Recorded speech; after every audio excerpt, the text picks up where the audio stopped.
Selamat siang Sobat Sehat dimanapun berada. Kembali lagi kita di dalam acara Prognosa, program ngobrol santai bersama Rumah Sakit Panti Waluyo.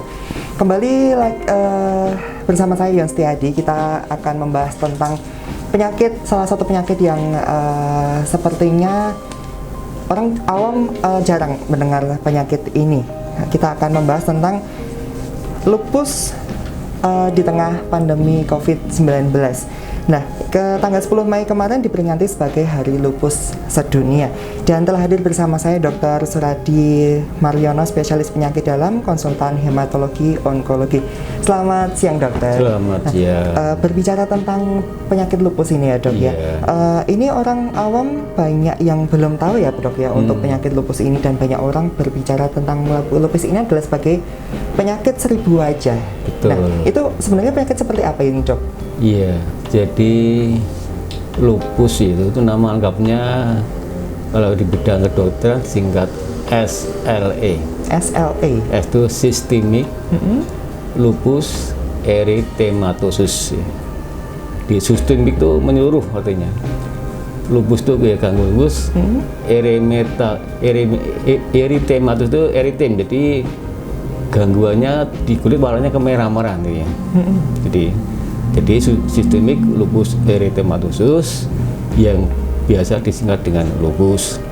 Itu adalah penyakit autoimun.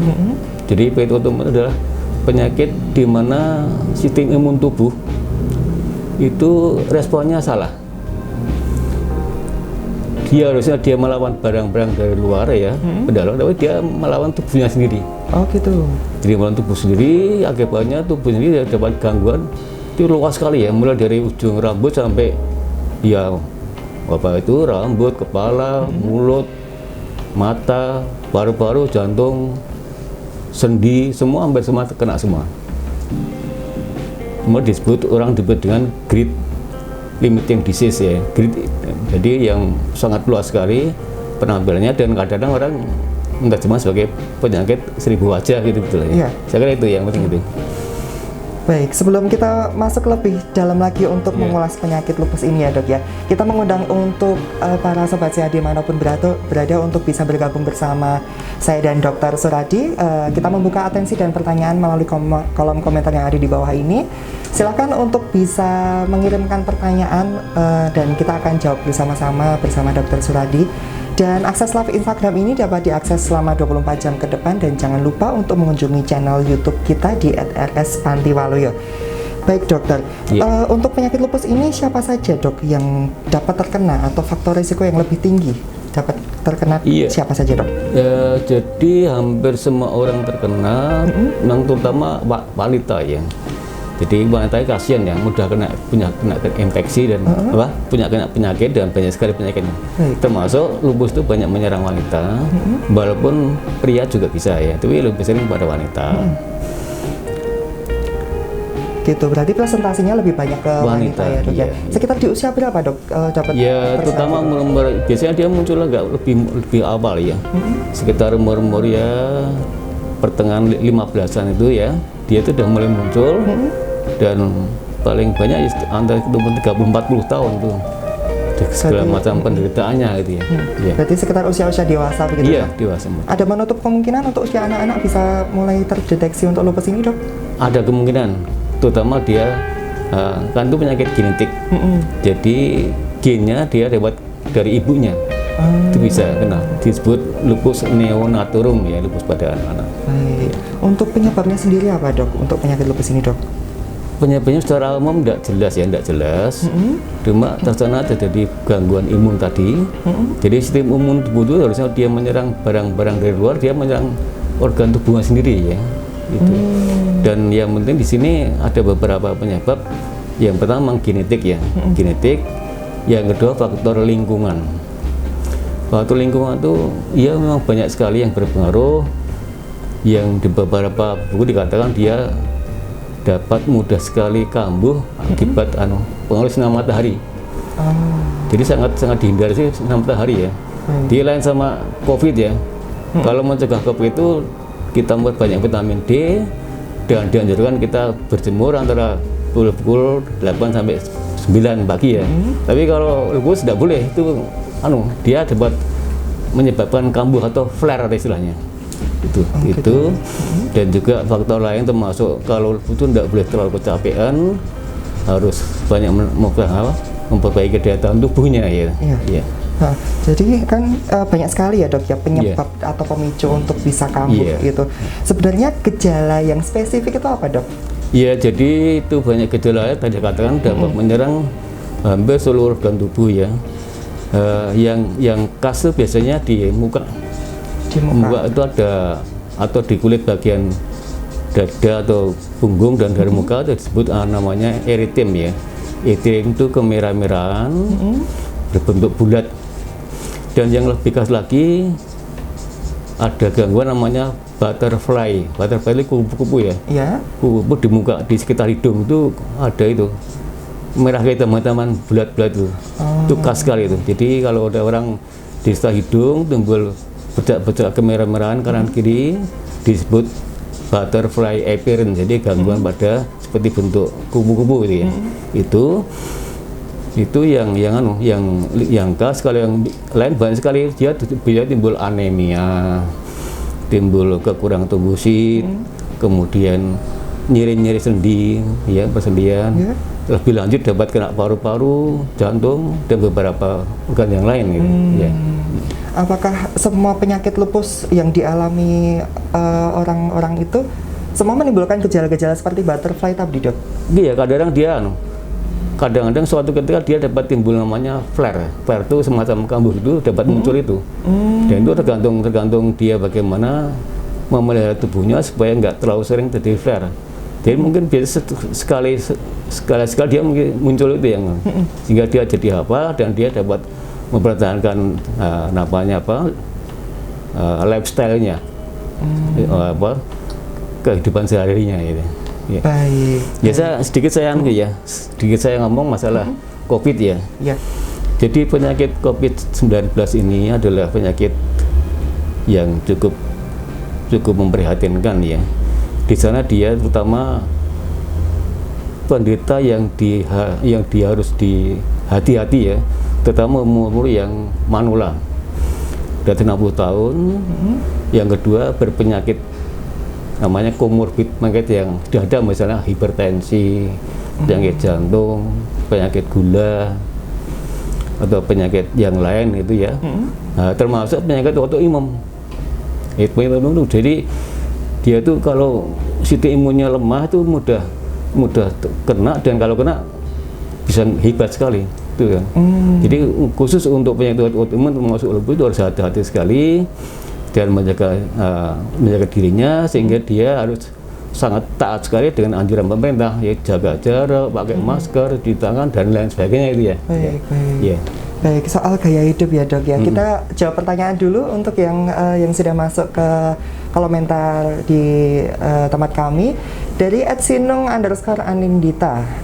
Dok, bagaimana pola hidup yang baik agar pasien SLE ini tetap punya kualitas hidup yang produktif, dan apakah pengaruhnya terhadap lifestyle?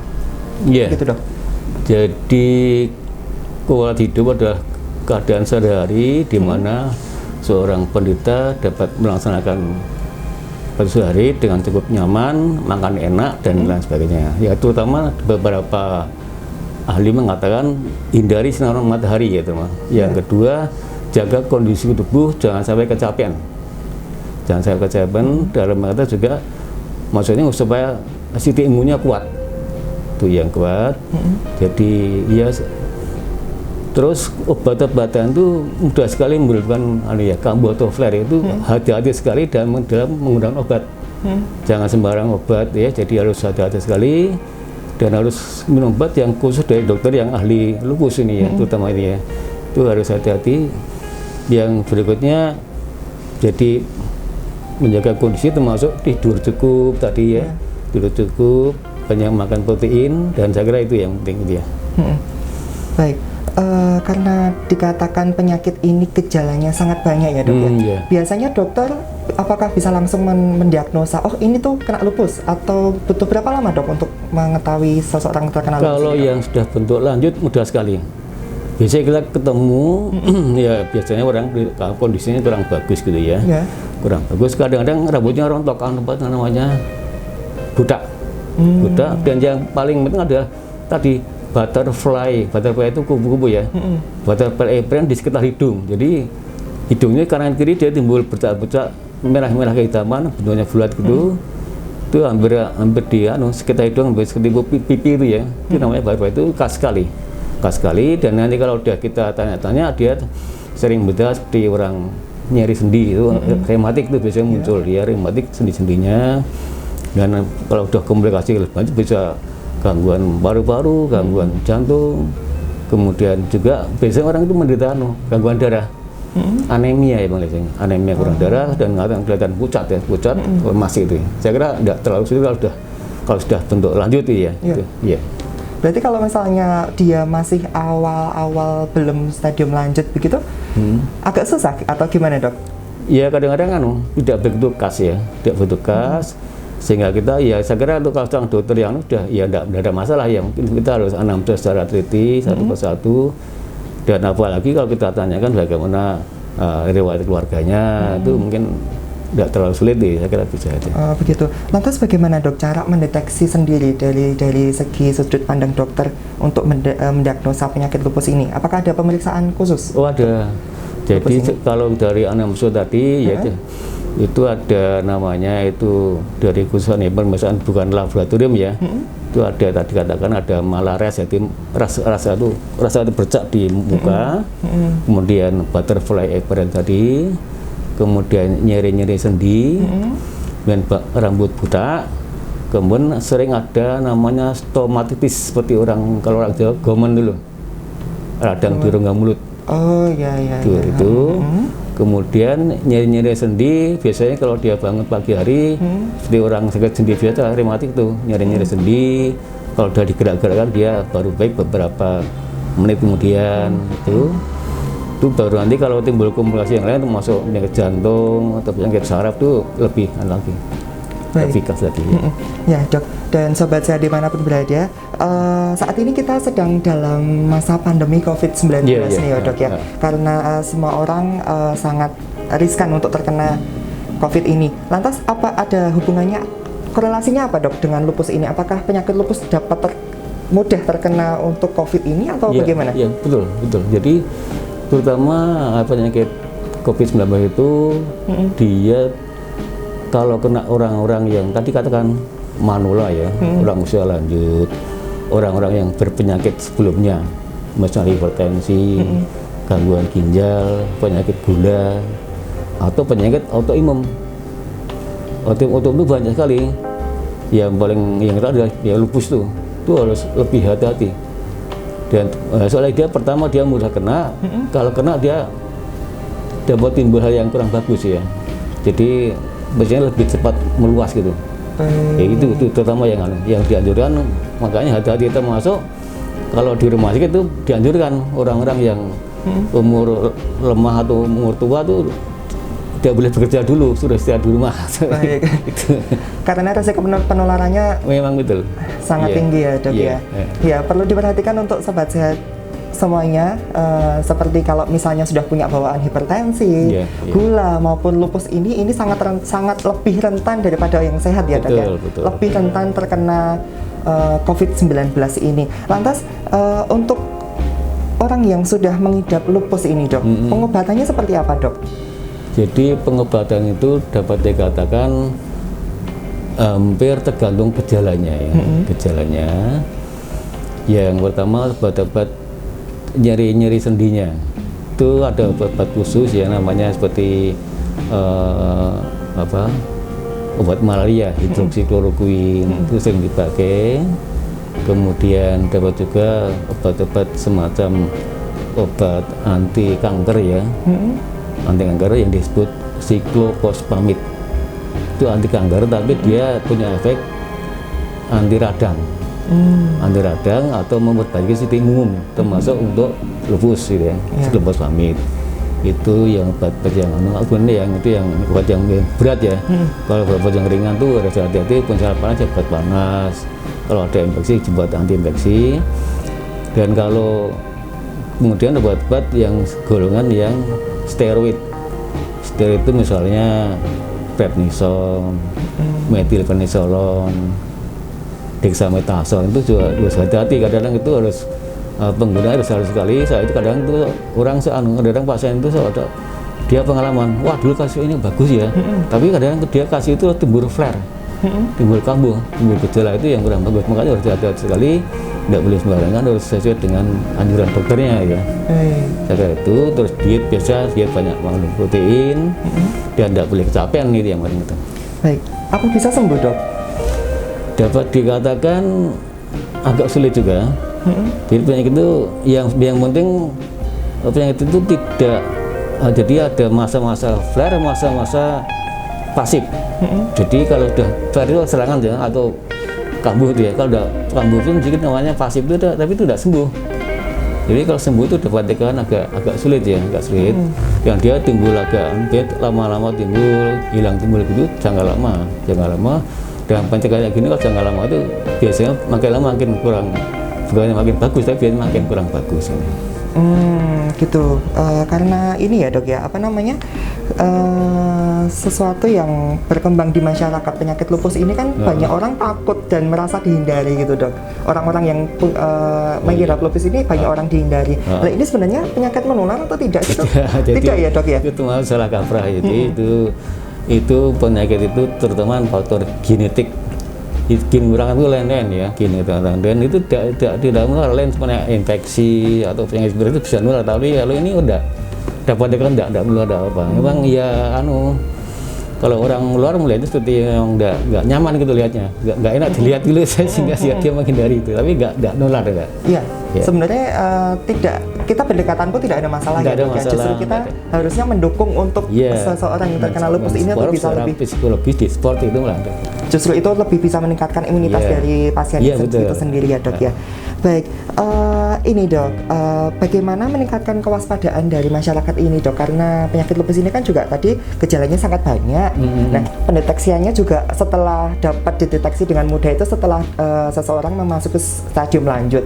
Nah, itu untuk cara meningkatkan kewaspadaan dari masyarakat itu sendiri bagaimana dok tentang penyakit lupus ini dok? Ya itu karena itu penyakit yang genetik ya, gen itu terutama dia pihak keluarga.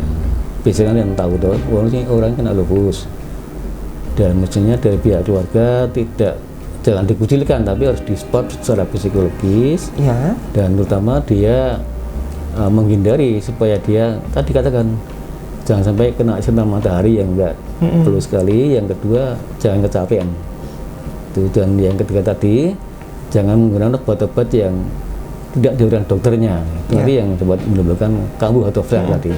Sama itu. Baik, cukup menarik ya dok pembicaraan kita saat ini, karena ini salah satu penyakit yang bisa dikatakan penyakit langka tidak dok untuk lupus ini dok? Karena sebetulnya cukup banyak tapi bukan langka ya. Ya cuma agak jarang, tapi banyak juga di masyarakat banyak. Ya, karena orang awam belum begitu paham tentang penyakit ini ya. Oke, sobat sehat semuanya, kita perlu meningkatkan kewaspadaan terutama tentang penyakit lupus ini karena gejalanya cukup banyak dan untuk mendeteksinya juga cukup susah, bisa dikatakan susah ya dok, karena gejalanya itu tadi sangat banyak dan bisa dideteksi setelah stadium lanjut. Baik, apalagi kita saat ini sedang dalam masa pandemi COVID-19 di mana semua orang harus ekstra menjaga kesehatan, menjaga stamina begitu ya dok ya, agar tidak mudah tertular COVID-19 ini, terutama untuk orang-orang yang sudah memiliki riwayat penyakit sebelumnya seperti hipertensi, gula, dan terutama lupus ini semua sangat mudah begitu ya dok ya. Mungkin masih ada pertanyaan, kita tunggu untuk atensinya mungkin beberapa saat lagi. Kita akan mengakhiri obrolan ini. Sebelum kita menjawab pertanyaan dok, tipsnya dulu dok untuk masyarakat atau khususnya untuk orang-orang yang sudah mengidap lupus dok, gimana untuk bisa dia lebih semangat untuk bisa menjalani pengobatan? Terutama tipe orang lain termasuk keluarga harus pandai-pandai mengkasih support men-support supaya si penderita itu nggak merasa dikucilkan dan dia dapat dikatakan diberi harapan untuk bisa seperti orang biasa ya. Pertama itu.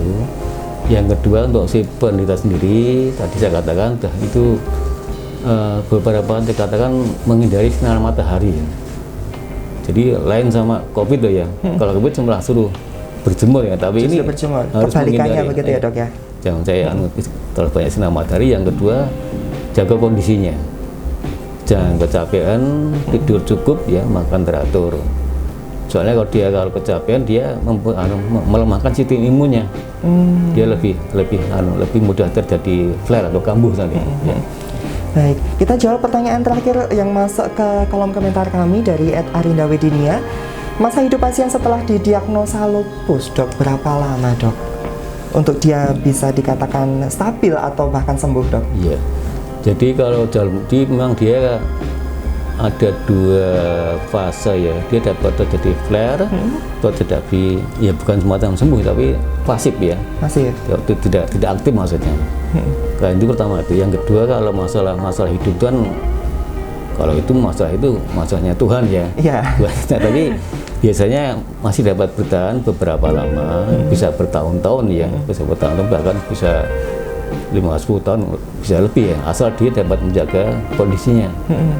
Jaga kondisinya dan juga keluarganya ikut mensupport supaya dia secara fisiologis dia dapat memenuhi kebutuhan hidupnya. Yang penting itu ya bisa bertahun-tahun ya. Karena bukan salah satu penyakit mematikan begitu dok? Ya hampir tidak mati-matian, nggak terlalu cepat. Tidak cepat. Jadi sebelum andai kata dia sampai mati pun timbul dulu beberapa macam penyakit dulu yang menyertai itu baru dia bisa saat akhir itu bisa. Ya, baik, terima kasih Dokter Suradi telah bergabung bersama Rumah Sakit Panti Waluyo saat ini untuk kita bisa ngobrol tentang penyakit lupus. Baik sobat sehat. Oh, sepertinya masih ada satu pertanyaan yang masuk lagi dok. Iya. Sepertinya masih ada yang ini penasaran tentang penyakit lupus ini dok. Kita tunggu dulu untuk sobat sehat dan kita mengingatkan untuk sobat sehat dimanapun berada untuk bisa mengakses Instagram kami selama 24 jam ke depan tentang penyakit lupus ini, dan jangan lupa untuk membagikan info ini kepada rekan-rekan atau saudara sanak saudara agar banyak orang bisa mendapatkan informasi dan merasa teredukasi dengan adanya siaran ini tentang penyakit lupus. Dan jangan lupa untuk memfollow di channel YouTube kami dan RS Panti Waluyo.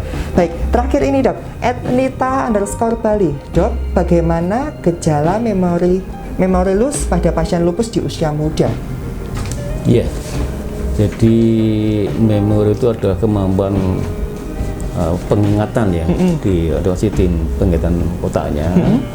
Dan lupus itu juga dapat mempengaruhi namanya neuropsikologi. Jadi mempengaruhi saraf juga psikologis penderita. Jadi dengan dirinya kalau dibandingkan dengan orang normal ya memorinya kurang.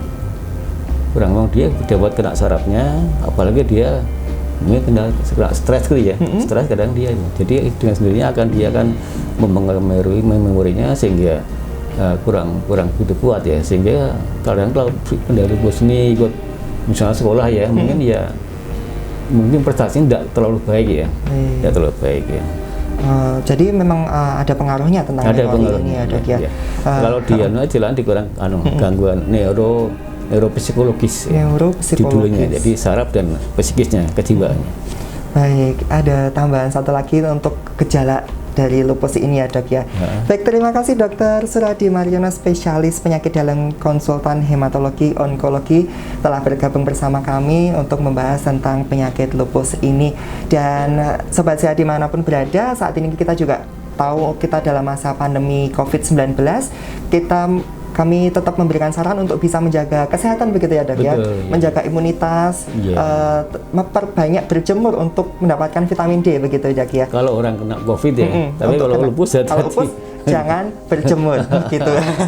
Ya, terima kasih untuk sobat sehat yang telah beratensi dan mengirimkan pertanyaan dan yang telah bergabung bersama kami bersama Dokter Suradi.